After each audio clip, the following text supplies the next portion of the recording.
The youth of Thunder Bay are privileged to have local mentors present various styles and outlets for self-expression, providing young people with resources necessary to share their skills and abilities. We can easily see the importance of having establishments such as this one in every neighborhood. This is our old indoor skateboard park. It's called the Sanctuary, which sadly we had to tear down due to change in ownership. Yeah, so the park's been open since 2009. We finally reinvested a lot of money into the park this year. We put over $1,000 and hundreds of man hours into the park. And unfortunately, the building's been sold to another organization that does not want the skateboard park in the building. Unfortunately, we had to tear down everything that we just built this year on top of everything that's been here since 2009. And I had a conversation with them, and a little bit's due to, I think, a little bit of negative stereotypes. They think that they don't really want to be associated with skateboarders or skateboarding. And I think these venues are very important for the kids of our community, especially because they keep them out of trouble. I know for me, having an indoor skate park helped keep me out of trouble out of a lot of stuff. Throughout our city, we have been able to prove that skateboarding is a great investment. Youth facilities are extremely important. I was involved with the Waterfront Committee back in 2006 when they were thinking about putting the skateboard park on our city property. At that time, it was $1 million. People went ballistic. They thought it was the craziest thing we've ever done. But we spend more than that on facilities like all these arenas, and they have 4,000 kids that participate. Soccer fields, basketball, baseball, but not all kids are interested in being athletic in that capacity. A lot of them are individuals, and they want to express their individuality. Well, it's really important to have these places because it brings the skate community together, and we all grow and learn from each other while we're all here. And it would be awesome to have one during the winter because then we could skate through the winter. We wouldn't have to stop. It keeps everyone healthy and active, and there's a really positive community. Everyone's really friendly. At the outdoor park, you're very common to see 75 to 100 people. Indoor park, on a given night, you'll see about 20, 25 kids coming out. I mean, for a Tuesday night in February, that's a pretty good turnout. And there's a lot more people, a lot more children who are interested in those kind of sports.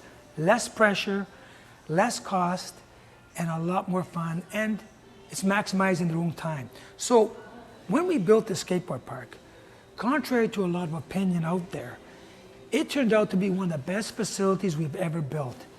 I remember the day it was going to open, I was praying, please God, let there be 30 kids, because the whole press was going to be there. There was 150 kids there.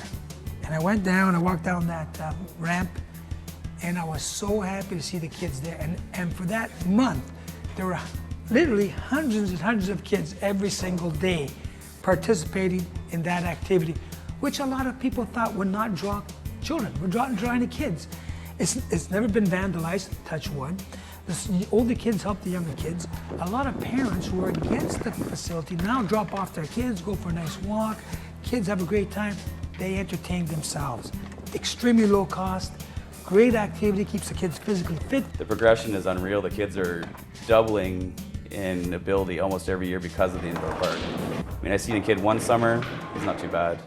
He goes to the indoor park all winter, practice. I see him the next summer, best in town. And it's phenomenal. It's unreal. Can you imagine if we didn't have hockey rinks here in the summer? Say our kid's gonna play hockey all winter, gets just awesome, and say, oh, we're taking all the ice out of the rinks, or you see you in the fall. I mean, I don't think that would fly in Thunder Bay. We need more facilities like that. That's a seasonal thing, that skateboard park there, because it's only used during the summer months and probably most of the fall. But when it's snowing and things happen, it gets colder and they can't participate, it's important to have a place where they can go. And an indoor facility would be awesome. For me, I would like to see a bigger facility that's open to not only the skateboarders, open to the BMXers, the scooters.